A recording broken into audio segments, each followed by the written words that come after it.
Good morning and welcome. I'm Gary Duffy and this is my wife, Conny Turni. and we're here today to talk to you about the what happened in the Ipswich Council and how it got to be as it was and then dismissed, and it was probably the most corrupt council that there was in Queensland. But first we'd like to acknowledge that the volunteer firefighter Sam McFall, who lost his life when their fire truck tipped over in a firestorm down near Albury. So sincere condolences. That's a very tragic event, and when volunteers in fire areas lose their lives. So full respect for all the firefighters, and stay safe out there.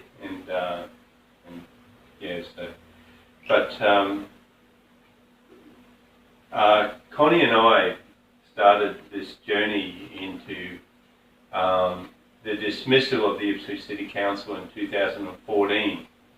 A lot of people may not realise that that's how long it took or what it took to get the council dismissed.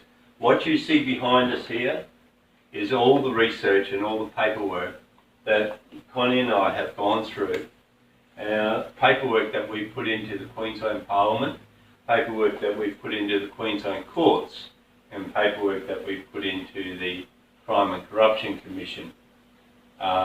It's been a long journey, and it's been a very big task with a mountain of work. And we started this without ever knowing what we were going to get into. That's for sure. Yeah. So, to give you a little bit of background, in 2013 we were flooded out in our business in Ipswich, and we got together with a group of 23 other business owners, and we put in a single application for some funding from federal government, and that was rejected by the council. From that, we had a look at the council and we found that they were collecting donations for flood victims and never ever handed out those donations. We thought that was not right. We asked the CCC, and the CCC said, even though the money was donated to the council, it was then put in a private fund, and it was up to the private fund whether they gave it out or not. And that was when we started to have a look at more and more into what was going on in this council. Yeah. So that's where we come with the Bunnings donations and everything else that was donated, and the cover-ups, and there was millions of dollars of donations given to the council for flood victims in Ipswich that was never ever handed out. But the Crime and Corruption Commission thought, that's not a problem, because it was in a final that was going into a private fund. So that's when we thought this council was really not being run right. It was not being run for the people. So then we started to look at it. We've done a lot of submissions, and our first one was to look at the ex-CEO, who is now in jail. And a lot of people don't know, but after the 2011 floods, Mr. Wolf was given sole rights or sole responsibility to spend up to $5 million of your money without ever having to go through a tender process or without ever having to put anything to the council. And the council made it also that only 2 councillors could give an approval for anything that happened in the council. So I've been to many of those council meetings, and in those council meetings not once did any councillor ever object to a proposal that was put to the council. Everything was rubber stamped as it went through, and this was all decided by committees. The council really did run itself like a Roman Empire. Yeah? Yeah, they did. They did, and how did you go with? Oh, well, I like to talk about that. When we first started out, it was not an easy process to do submissions. We didn't know how, like complaints. We found out that you can't just complain and that's it, and they will look at the laws and they will do the right thing. It was a major process to put in the submissions. We learned that we basically had to be lawyers, and on top of it, we had to write in all the laws so they would even look at it. Yeah, so that was the biggest problem, is that in the beginning we were told that the local government minister had no authority and to look at the local government or to make a decision. That if we made a complaint against the local government, it actually had to go back to the local government to be assessed. So what we had was the local government was assessing a complaint against itself with no oversight. And the minister said that, well, you know, we don't have any powers over the local government. And that was a real eye-opener, that we had a state government that had no control over its incorporated bodies, which were the local government. It got even more interesting when we got to the Ipswich City Properties. Was established as a private company, and so it was under ESIC, and ESIC couldn't really do anything because it was they were councillors as directors, so they couldn't do anything. Then you went to the other authorities, the CCC, they couldn't do anything because it was a private company, so nothing could be done. Well, this was a company that was approved by the Beattie government. So what Mr. Beattie and the ALP government did at that stage was they approved that the Ipswich City Council could set up a company to buy the Ipswich CBD. And when they set up this company, the councillors appointed themselves as directors of the company while they were elected officials. They become directors, and the company was registered ATSIC. So ATSIC didn't want to have any jurisdiction over it because they were councillors, they were public officials, and then the CCC didn't want to have any jurisdiction over it because it was an ATSIC company. So this company was set up with no regulatory authority, and they were able to just do anything at all that they wanted in this company without any regulation over it except for themselves. So they were able to loan themselves their own ratepayers' money without any oversight of where it was spent, without any budget plan, with nothing at all as to what they were doing with the money or what they achieved, and they didn't have to disclose to the ratepayers any. No, it was sort of when they went to this overseas travel, and the papers wanted to find out what's happening. They were told by the judge, you can't because it's a private company. You can't. They don't have to tell you anything. Yeah. So that was what they were, and the only way we got the Ipswich City Properties to start an investigation, and it took the ATSIC 5 months to get back to us, was when the council forgave them $34 million. It meant that that company then became a large company. As a large corporation, they had to put in their financial returns. And they hadn't put in their financial returns.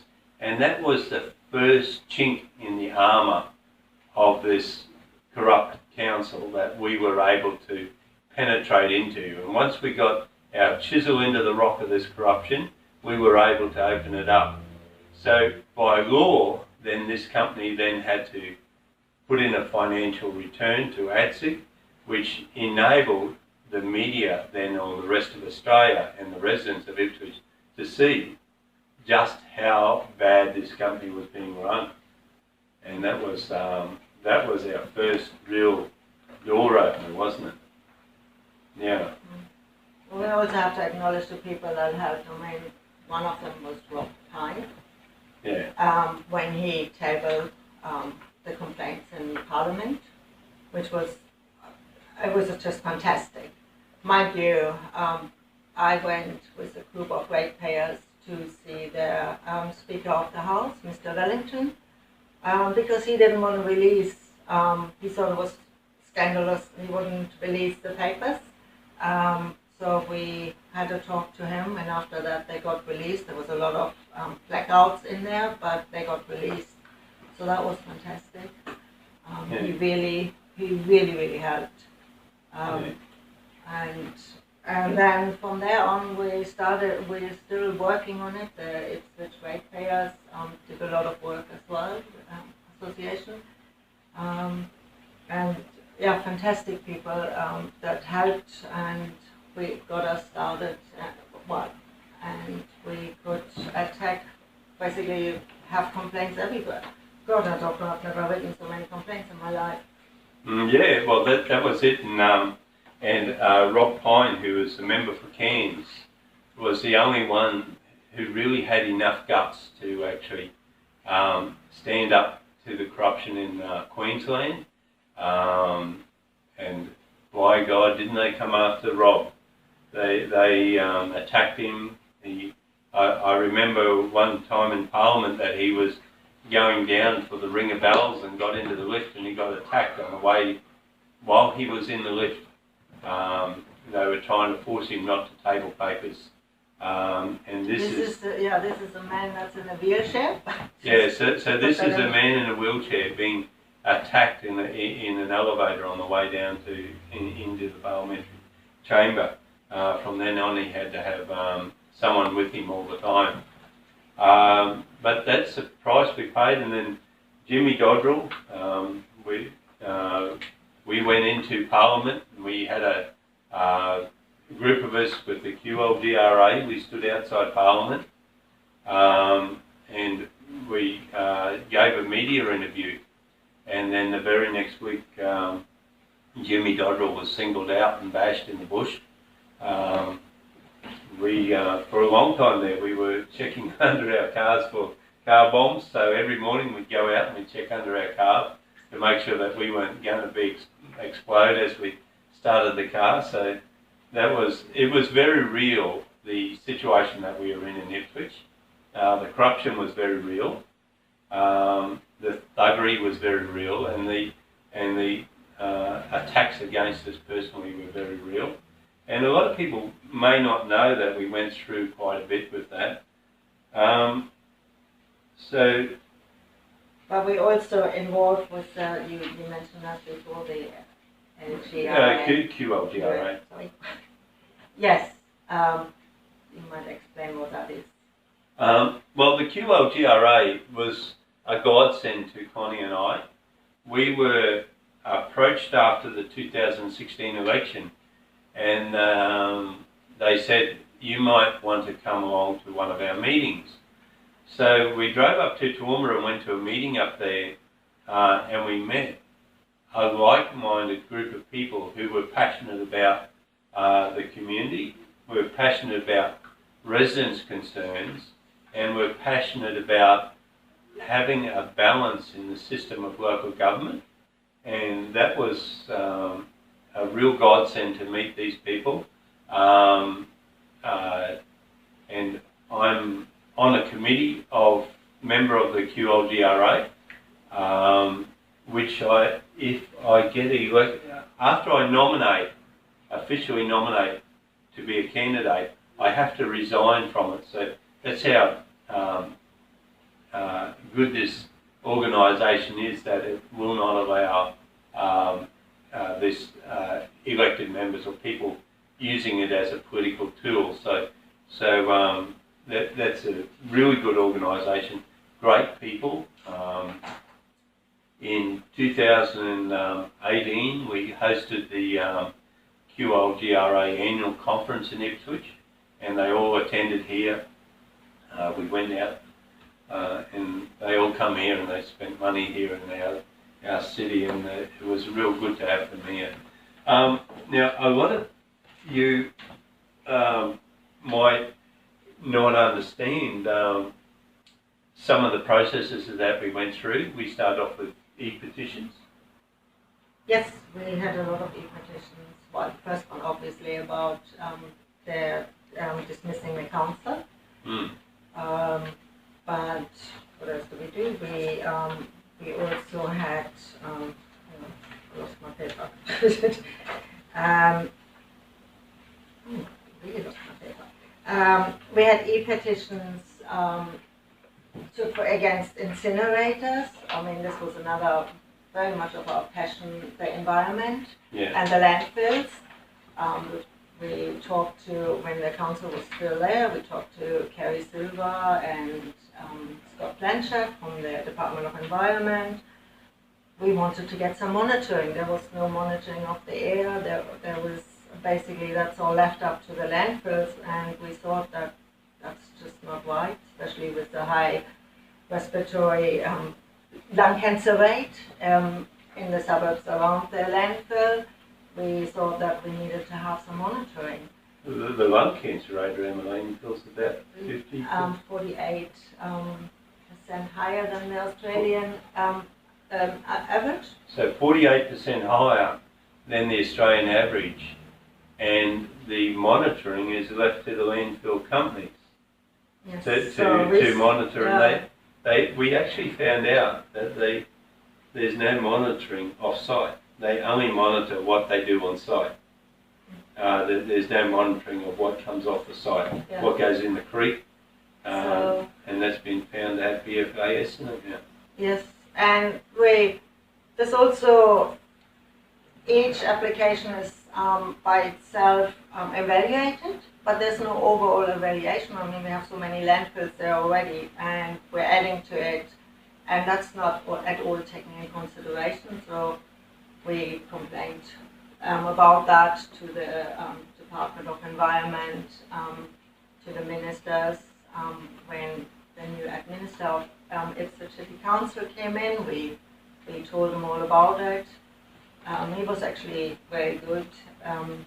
We told him about the application of the incinerator and made him aware of everything, so what we're fighting against here. And while this year, mainly after the council was sacked, was all about the landfills.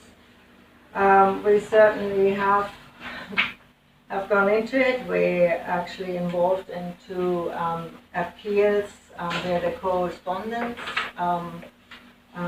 to Landtrack and Cleanaway. They appealed against the decision not to have their planning application approved, and we have gone all the way and standing against them in court as well. And that's a big process that we've put in so many submissions, and when you have a look at it, if you have a look at, you just hang on to this, this here is what we do for a submission. So every time we do a submission, this is what we do. So we'll not only research that, we find best practices, and then we'll find a legal precedence of something. So we're involved in 2 court matters with the appeals of the waste industry, and that's something that we're very passionate about, is clean air and the clean environment. And that's so we use petitions and submissions like that to gather community support, but also to understand what the community is wanting. And that's a big factor. If you are going to do something, you might think of something, you might think, well, this is my idea and this is how it should be. But the most important thing is that the community must be with you and must be on track with you.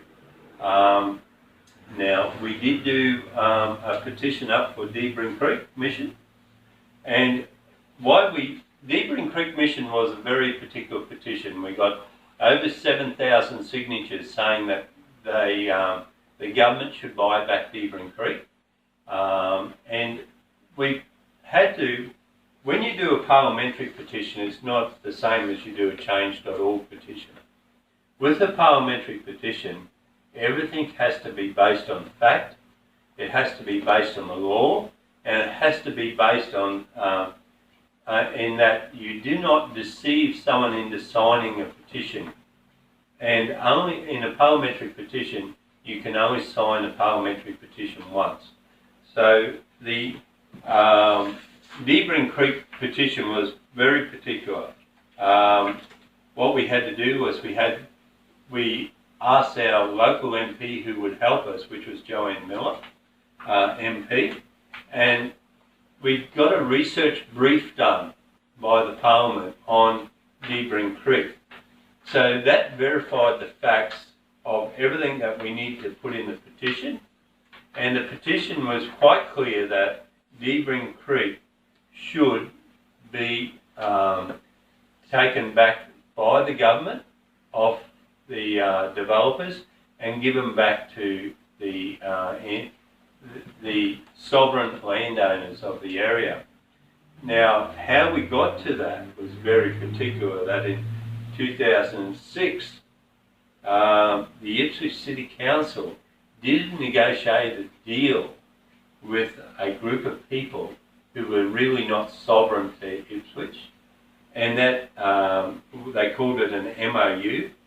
And the MOU was said will allow negotiations directly between the council and the people over matters such as infrastructure, development and cultural heritage without going to the courts. So that means that the sovereign Indigenous people were left out of any legal discussions with it, and that these decisions were going to be made, presented to them, and then they would sign off on them, and that would be how it happened. And that to me is very wrong that someone did that, especially with a group of people who were not sovereign to Ipswich. So in my view, that was something that shouldn't have happened, and that when you had a look at the MOU, a lot of people don't know this, but there were 3 solicitors from the council on the MOU. There was not one solicitor's signature for the Indigenous people who signed it. So that was, so they had no legal representation in signing the MOU. And that enabled the developers and everyone to just take over the land, change boundaries, do whatever they want. And that's why with Debrin Creek it's very important that the sovereign people get to have the only say in what happens to sovereign country in Ipswich, not some group of people from north of Brisbane. So that was something that was really did come up. We're running a little bit out of time, so we've done a lot throughout the last 5 years with Balcara, dismissing the council. We've gone into Parliament. I've done 2 oral submissions to the Queensland Parliament, one on dismissing the council, one on the waste, and we're also doing submissions for on how to better change our laws and our local government laws. We've got the waste submissions. Yeah, we'll cover that. So the waste submissions are really something that we're really fighting for, because the clean air and the clean water of Ipswich and the clean land of Ipswich is something that we're very passionate about. We also did a submission to the environmental offset framework. This is about the koalas, which we're very passionate about as well. Yeah, so the koala in Ipswich was a really funny situation, because on the offsets, the koala offsets, the Ipswich City Council set up a charity called Cherish the Environment. And so what happened was this is one of their little schemes. So developers would pay, and the Cherish the Environment Development Fund, which was run by a developer and one councillor and one council officer, and they would buy QOLRA offset land. They'd plant trees up there to offset it, never water them again. And they all, 99% of them died. And then the developer would come and buy that land again for a cheap price for development. And then the Cherish the Environment Fund would go out and buy another block of land, plant another heap of trees, let them all die, and then the developer would buy that land again. So it was a recycling. It was the best recycling of money that you'd ever seen in your life. And they registered as a charity. It was just a really funny situation, but again, the CCC and the local Department of Environment actually looked at that. Yeah, Department of Environment and after we made them aware of it. And the charities organisation looked at it and said, well, as long as they complied with their principles of charity, it was okay. Yeah, but look, moving forward, 2020, big year. We've got the elections coming up, and it's going to be a big change for the people of Ipswich. Yep, and we hope that we're getting in some very nice, good people that will stop this corruption, because it's still, they need to be strong people, they need to be, have good morals, because there is still some corruption going on, and if we get the wrong people in, it's going to start again. So we're just hoping that we get the right people and that people make a good choice. Yeah, and look, in 2020, we need a really dedicated council that is open and transparent.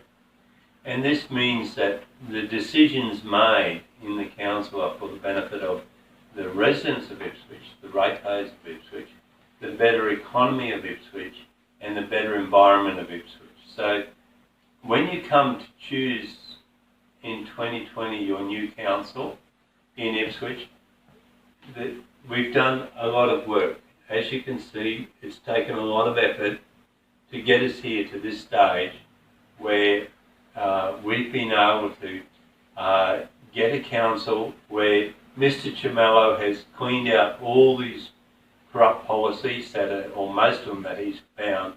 I know of a couple that he hasn't, but because he hasn't found them, but I know where they are. But he's cleaned out the majority of the policies. He's brought Ipswich back to an even keel.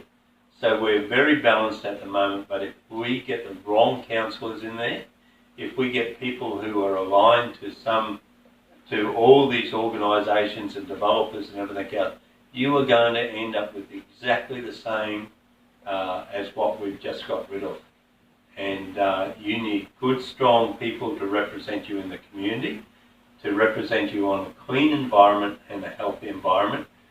A council that actually cares about not only the residents of Ipswich, but the wildlife and the fauna and flora of Ipswich, and how clean our water is, and how clean our environment is, and that we don't pollute the air or the water or the soil. We'd like to wish everyone in Ipswich a very, very happy New Year. Happy New Year. Stay safe. Make your dreams come true in 2020.